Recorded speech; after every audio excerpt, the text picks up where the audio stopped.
Christmas approaches, yet nothing could be less festive than the dreary weather towards the end of 1862. Displeased with the inactivity of McClellan, Lincoln directs Union General Burnside to go on the offensive and attack Richmond. Union guns shell Fredericksburg, setting the town on fire. The Union Army crosses the river and loots the city. Lee now has 75,000 men on the heights overlooking the burning city. Lee can't believe the Union would dare attack his well-fortified positions, but he misjudges Burnside's recklessness. The order is given. Burnside orders his men to attack Lee's two fronts.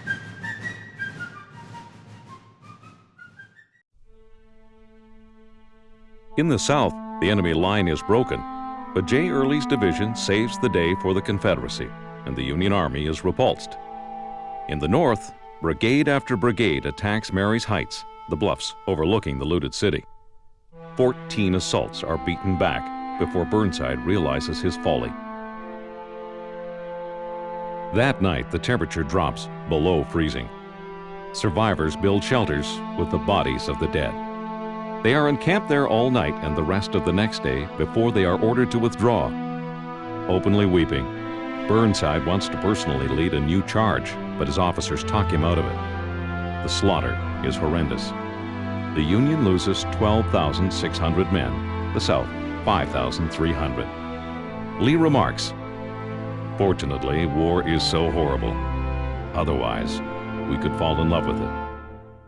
The survivors finally limp back across the Rappahannock. What are the great sacrifice and lives accomplished? No one could say.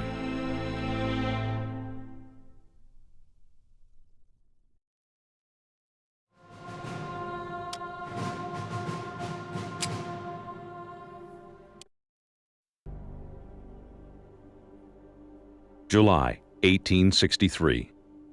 Confederate President Jeff Davis urges Lee to take the battle to the north. Lee sends Jeb Stuart around Union lines to invade the north in Pennsylvania. Stuart stumbles upon Gettysburg for no other reason than it warehouses boots, badly needed by his soldiers. Union generals Buford and Meade both converge on the rural Pennsylvania town. In no time at all, a ferocious battle begins. On the second day of fighting, in spite of the advice of his generals, Lee starts to attack the enemy's flanks at Little Round Top. The Federals must hold this position, or their entire line will be exposed to the Southern attack.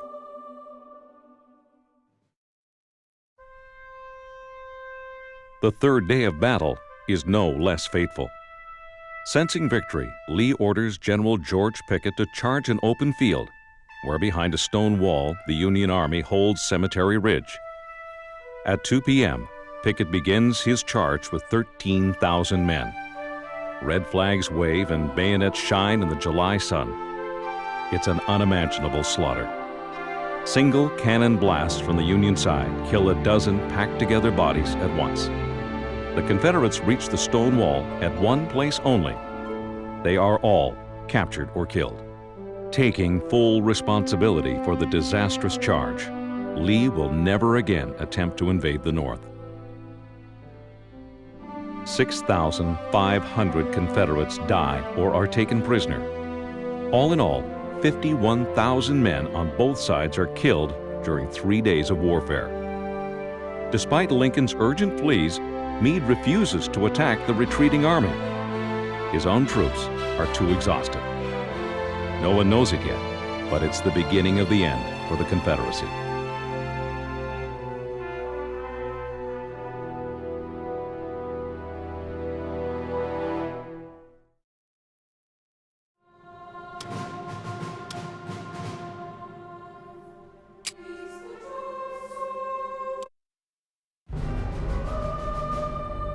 In late November of 1863, the Western theater of war is not going well for the Union.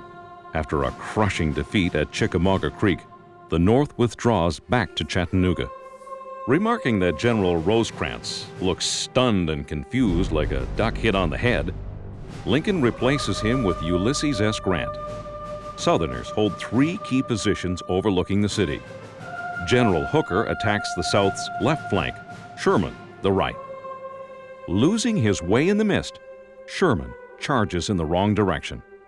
Along with Sheridan, Grant orders the hero of Chickamauga, George Henry Thomas, to assault the center of the rebel stronghold. It's a bold but dangerous decision.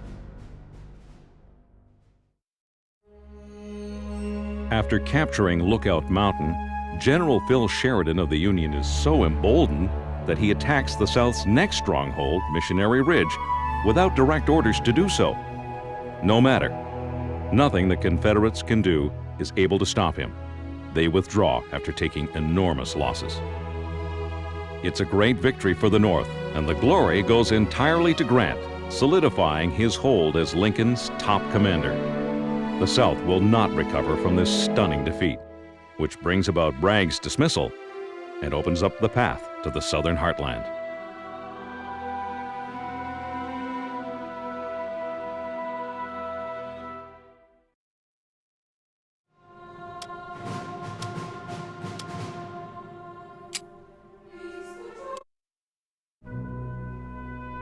At the north of the Cape Fear River, the Confederacy in the early days of the war took control of a spit of land in North Carolina. Fort Fisher keeps Union ships at a distance, allowing blockade runners to smuggle in provisions for the South. The entire survival of the Confederacy is dependent on its massive guns. On January 12, 1865, the Union makes its second all-out assault on the fort. For 2.5 days, the Federal Armada bombards Fort Fisher relentlessly by both sea and land. After the massive bombardment, more than 3,300 infantry and Marines assault the stronghold on two sides.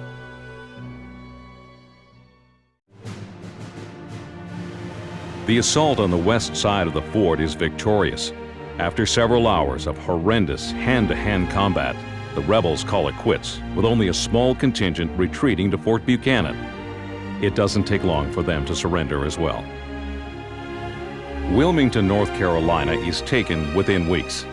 Once supplies to the Confederacy are cut, the end is in sight for the Confederacy.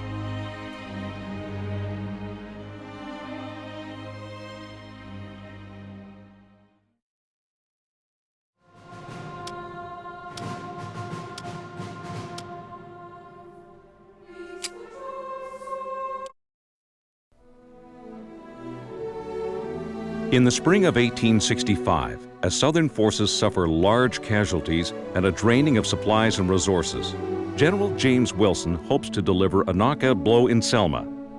His plan is to capture and destroy the large Confederate arsenal there and draw away Nathan Bedford Forrest from Mobile. Major General Forrest is the war's most daring and colorful commander. No man is more feared by the North, except perhaps Robert E. Lee himself. Forrest gathers his forces to defend Selma. On April 1st, Wilson's advance guard meets Forrest's forward line at Ebenezer Church on the crossroads before the city. An intense standoff takes place at the outer works of the city. Finally, Selma's fortifications fall. General Wilson himself leads a mounted charge forward. After a day of vicious combat, Selma is in the hands of the Union. In the darkness, the Confederates flee.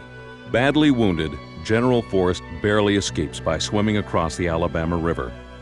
Even Nathan Forrest cannot stop the inevitable. With their main manufacturing centers of Atlanta now captured and Richmond in its last throes, Confederate soldiers worry more about feeding themselves than making war.